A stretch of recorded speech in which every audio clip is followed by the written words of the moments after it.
পাক বলেন যে আমি আমার এমন অনেক মনোনীত বান্দা আছে যারা নফল ইবাদত করতে করতে এমন একটা পর্যায়ে পৌঁছিয়া যায়, যখন আমি আমার বান্দাকে আমার প্রিয় পাত্র বানায় নেই। আমি তো বলি না, হাদিস শরীফ, বান্দার চোখ আমার কুদরতের চোখ হয়। বান্দার চোখ আমার চোখ হয় তা না, বান্দার চোখ আমার কুদরতের চোখ হয়। কথাটা বেশ কম আছে।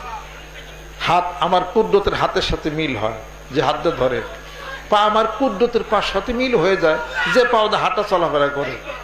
মিল ফালান দিহি, শরীয়তে মিল ফালাবে চাইবেন ফতোয়া আলমগিরি, ফতোয়া আপনার গাড়ি গোল পেশ পারবেন না। এটা রুহের আত্মার জগতে আল্লাহ এবং বান্দার সাথে তার সম্পর্কের হিসাব করতে, এটার অর্থ কেউ বলতে পারবে না। এটা